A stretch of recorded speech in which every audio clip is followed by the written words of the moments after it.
오늘 알려드리는 사실만 잘 기억하셔도 여러분은 상위 5% 이내의 투자자입니다. 지금 전 세계 자본시장에서 가장 뜨겁게 불타오르고 있는 숫자는 20.7%입니다. 이것은 단순한 수익률이 아닙니다. 인류의 신체를 바꾸고 전 세계 소비 지형을 뒤흔들고 있는 노보 노디스크의 새로운 비만 치료제, 고용량 위고비의 체중 감량 수치입니다. 2025년 11월 27일 노보 노디스크는 기존 2.3mg이었던 위고비의 용량을 무려 3배인 7.2mg으로 높인 제품에 대해 미국 FDA에 허가 신청을 완료했습니다. 여러분, 이 숫자가 왜 무서운지 아십니까? 전 세계 비만 치료제 시장 규모는 2030년까지 약 1,000억 달러, 우리 돈으로 130조 원이 넘을 것으로 전문가들은 분석하고 있습니다. 그런데 이 거대한 댐에 수문을 열고 있는 것이 바로 노보 노디스크와 일라이 릴리라는 두 거대 기업입니다. 오늘 이 이야기를 통해 단순히 약이 잘 팔린다는 단편적인 정보가 아니라 거시경제의 거대한 물줄기가 어디로 흐르고 있는지 명확하게 짚어드리겠습니다. 잘 들으세요. 경제는 결국 돈의 흐름이고 그 흐름은 인간의 욕망을 따라 움직입니다. 2025년 하반기 들어 제약시장의 판도는 단순한 치료에서 개량으로 넘어가고 있습니다. 노보 노디스크가 왜 굳이 7.2mg이라는 고용량을 들고 나왔을까요? 바로 경쟁사인 일라이 릴리의 마운자로와 젯바운드 때문입니다. 업계 추산에 따르면 일라이 릴리의 점유율이 무섭게 치고 올라오면서 노보 노디스크의 독주 체제에 균열이 생기기 시작했습니다.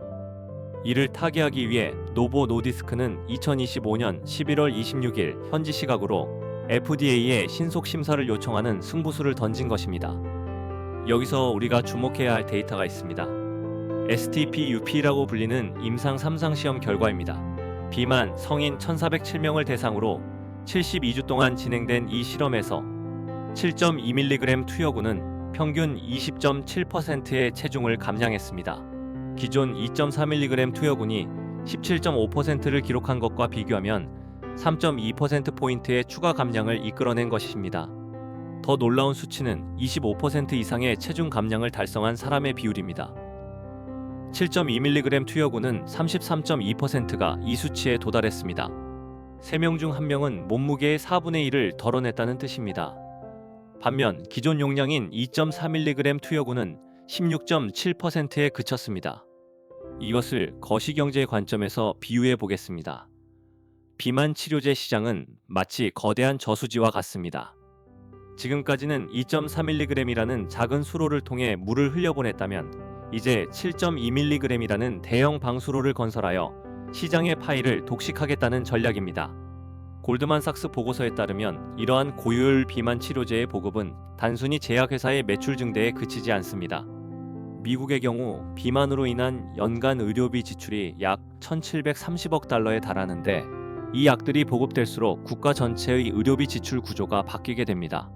즉, 실핏줄처럼 퍼져 있는 고혈압, 당뇨, 심혈관 질환 치료제 시장에 돈이 비만 치료제라는 하나의 거대한 동맥으로 흡수되고 있다는 의미입니다.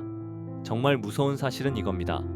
FDA가 이번 허가 신청을 국가 우선 바우처 CMPV 프로그램을 통해 처리하기로 했다는 점입니다.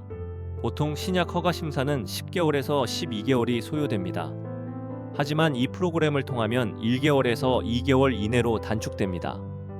2026년 초반이면 이미 시장에 고용량 위고비가 풀릴 가능성이 매우 높다는 것입니다. 미국 정부가 왜 이렇게 서두를까요? 바로 대규모 미충족 의료 수요 해결이라는 명분 때문입니다. 하지만 경제학적으로 보면 이는 노동 생산성의 향상과 직결됩니다.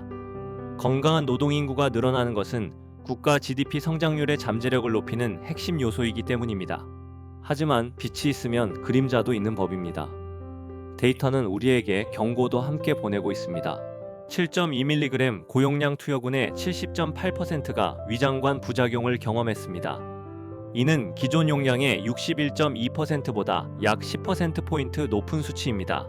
또한 주사 부위의 통증이나 불편감을 호소한 비율도 22.9%로 기존 6%에 비해 4배 가까이 폭증했습니다. 이것이 시사하는 바는 명확합니다.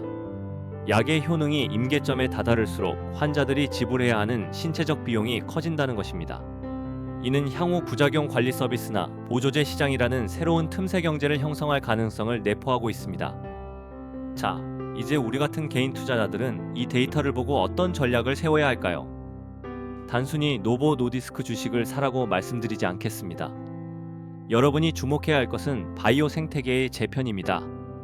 지금 전 세계 자본은 GLP-1이라는 키워드에 묶여 있습니다. 하지만 개별 종목에 투자하는 것은 리스크가 큽니다. 임상 결과 하나에 주가가 20%씩 널뛰기 때문입니다. 직장인이나 자영업자분들이 가장 안전하면서도 확실하게 이 흐름에 올라타는 방법은 글로벌 헬스케어 ETF, 그 중에서도 비만 치료제 비중이 높은 상품을 주목하는 것입니다.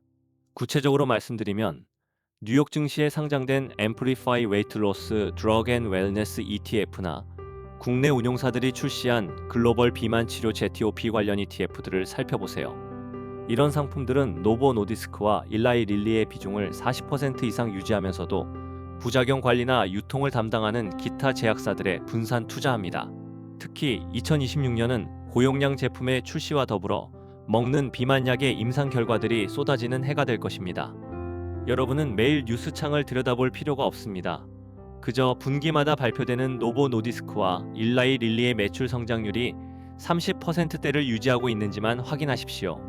만약 이 성장률이 꺾이지 않는다면 비만 치료제는 과거의 아이폰이 스마트폰 시장을 만들었듯 인류의 새로운 소비 습관을 창출하는 라이프스타일 플랫폼이 될 것입니다. 잘 들으세요. 투자는 복잡하게 하는 것이 아닙니다. 거대한 댐이 건설되는 것을 보았다면 그 물이 어디로 흘러가서 어떤 땅을 적실지 상상하는 것입니다. 식품업계는 비상입니다. 설탕과 지방 함량이 높은 가공식품 매출이 북미 지역에서 하락세를 보이기 시작했다는 유통업계 데이터가 나오고 있습니다. 반면 근육 손실을 방지하기 위한 고단백질 보충제 시장은 매년 10% 이상 고성장하고 있습니다. 정리하겠습니다. 2026년 1월 현재 우리는 인류가 비만을 정복해가는 과정의 한복판에 서 있습니다. 노보 노디스크의 7.2mg 허가 신청은 그 정복의 속도를 3배 더 빠르게 만드는 기폭제입니다. 여러분은 이 숫자의 향연 속에서 길을 잃지 마십시오. 20.7%라는 감량 수치 뒤에 숨겨진 제약 패권 전쟁, 그리고 그로 인해 변화할 전 세계 소비 지형을 읽어내야 합니다. 오늘 제가 드린 이 구체적인 데이터와 전략이 여러분의 자산을 지키고 키우는 단단한 이정표가 되길 바랍니다. 경제는 아는 만큼 보이고 보이는 만큼 벌 수 있습니다. 상위 5%의 시각으로 세상을 바라보십시오.